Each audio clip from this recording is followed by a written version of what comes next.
Wes had written a wonderful script, and I just fell in love with it.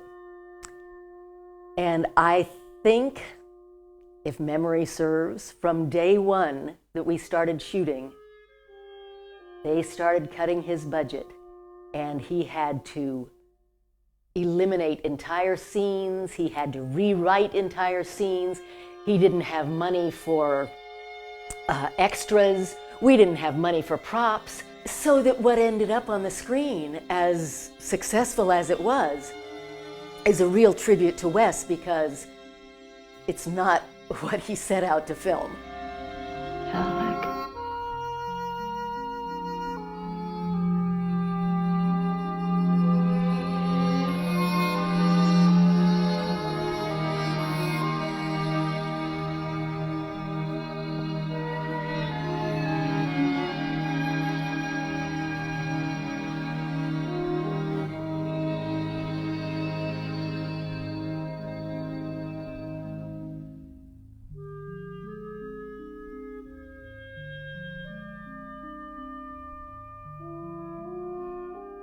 I had no idea when I did my first horror film, which was The Fog, that I would continue to do horror films for many, many, many years, to this day. I wasn't familiar with the genre at all. I had never seen one. I haven't seen many since. It's not my favorite art form. I love doing them, but as an audience member, I don't like walking in and getting scared. So when Swamp Thing came along, I had no idea, first of all, how successful it would be, how successful the genre would be for me, and how I would eventually become really identified with the genre. Alice Cable, new kid on the block. You guys part of Holland's crew? If I remember correctly, I think the agency sent the script for Swamp Thing over and said it was an offer. And I read it. I wasn't familiar with Wes Craven, never having seen The Hills Have Eyes or Last House on the Left, but I was married to John Carpenter at the time, and John was a huge fan of Wes's and said, "Oh, you've got to do this, you've got to do this." And I read it, and I fell in love with the script, with the screenplay. It was whimsical and charming and lovely, and I didn't see it as a horror film. I guess I don't see it as a horror film to this day, actually. I mean, it was more of a, well, it's Beauty and the Beast, you know, it was more of a fantasy or a fairy tale, maybe, in my mind.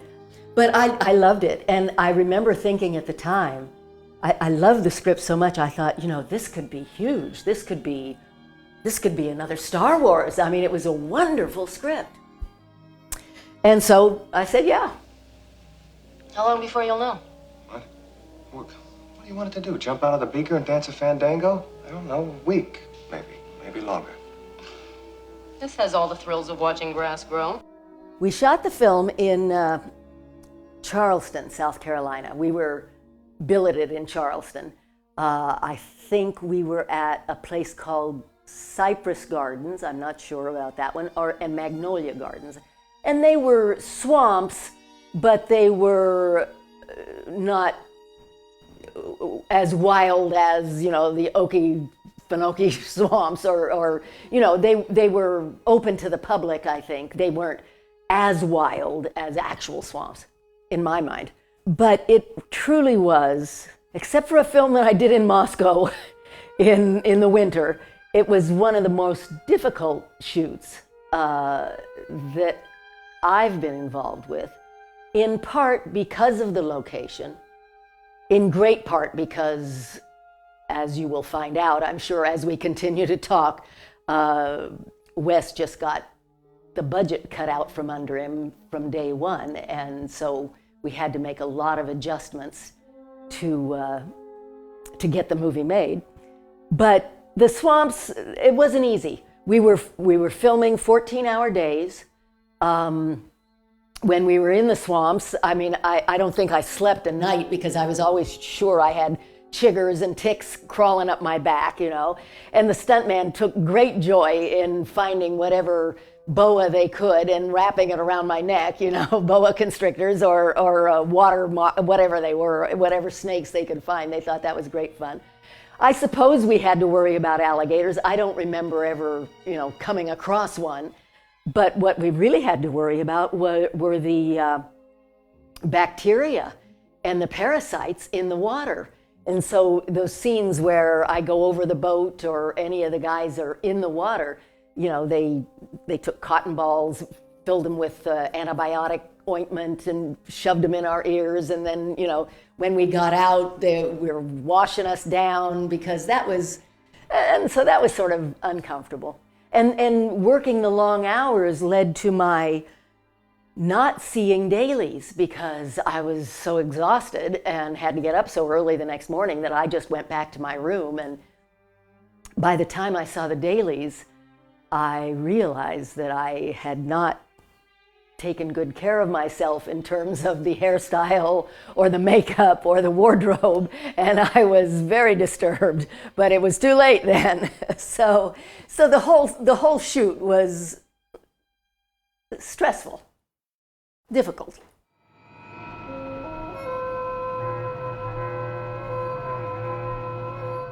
Wes was such a gentleman and erudite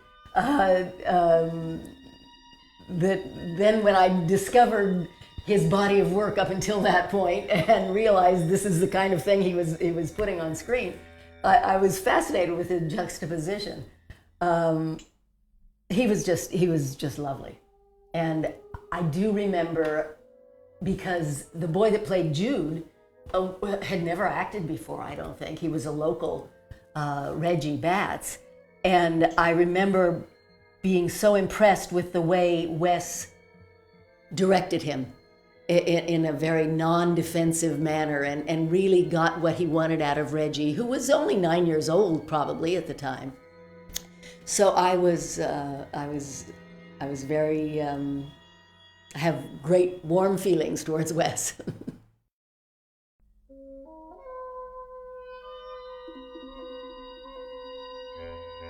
I seem to think that my original contract did not allow for any nudity.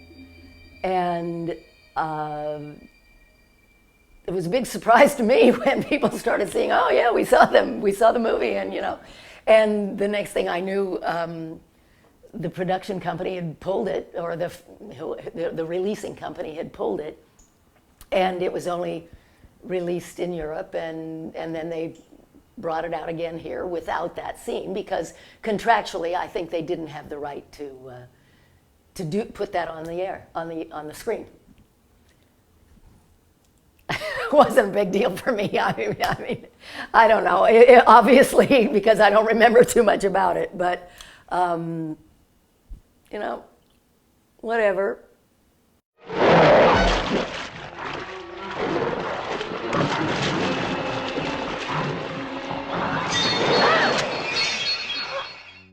I know there were a couple of mutinies, you know. I know the union crew threatened to quit at certain times because they were working too many hours and they weren't getting paid for that many hours. And but I did notice early on that a lot of people on the set were going to the men's room a lot. And when they came back, they had a cold. I mean, they were sniffling. And it took me quite a while to realize that probably some of them were raising their morale artificially or chemically, shall we say. I think actually we had a couple of crew members who you know, went to jail, if I remember correctly. But I don't know, I was working. You know, I was just trying to get it done. We were tired, I'm sure, and we were rushed. Mr. Jourdain's son had just passed away, and so he was, you know, he pretty much stayed to himself, and I didn't have much contact with Mr. Jourdain. But Dick Durock's morale was always fantastic, and Dick suffered the most of all of us. You know, they put him in that suit. He had to stay in that suit for 12 hours. Sometimes it was 103. It was always at least 97 degrees, and the humidity was horrendous.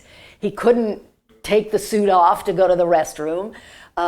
Every time he did a stunt, it would tear, and then they'd have to try and fix it. And it was, and Dick was just a sweetheart, never complained. I don't remember anybody ever really complaining, but it wasn't easy. Operations. This is 517, Operation Mount Pisgah. Get me my next immediate superior, please, and hurry. Hold on.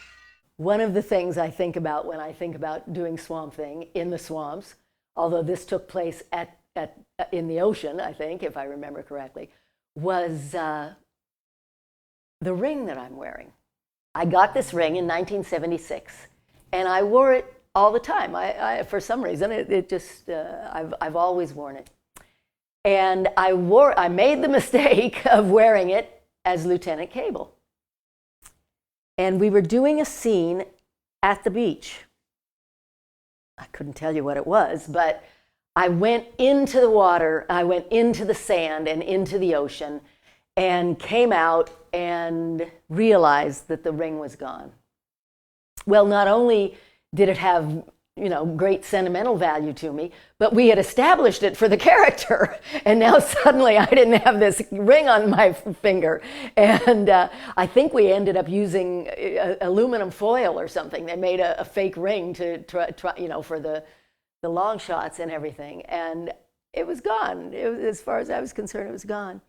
About 3 days later, the crew had gone, I think there was a Navy yard somewhere close to where we were filming. They had gone to the Navy, if I remember the story correctly, and got a metal detector.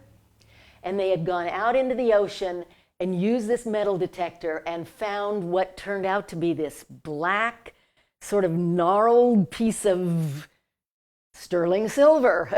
That was my ring. And they got it back to me, and we got it cleaned up. It was just one of the most, you know, loving things anybody had ever done for me. They went out and found it. And it wasn't even recognizable when they dug it out. But once we got it cleaned up, there was my ring. I had totally forgotten about that. Adrienne Barbeau and the Swamp Thing, an outrageous pair in the incredible adventure that grows on you or all over you. The comic book legend lives.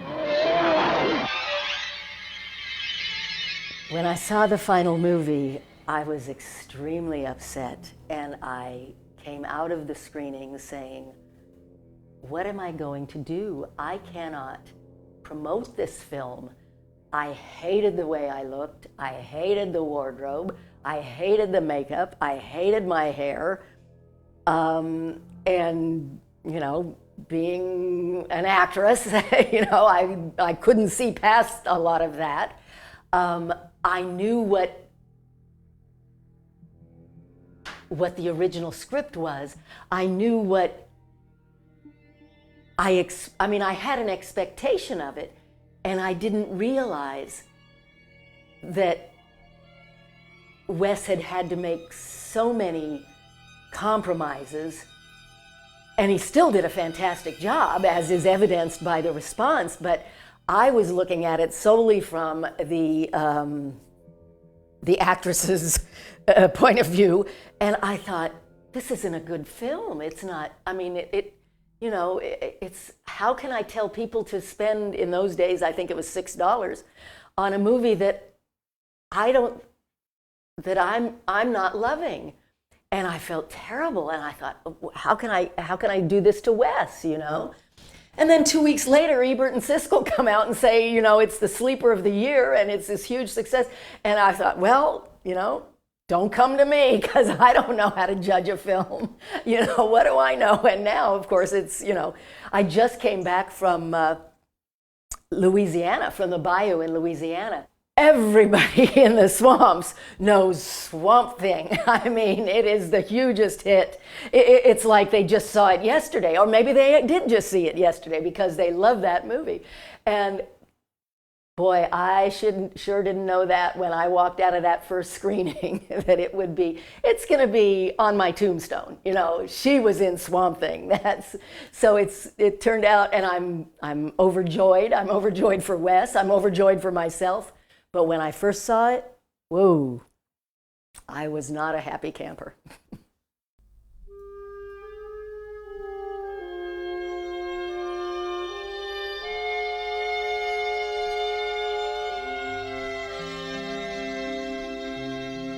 It's really a tribute to Wes. I mean, he made a silk purse out of a sow's ear that was based on a silk purse, you know.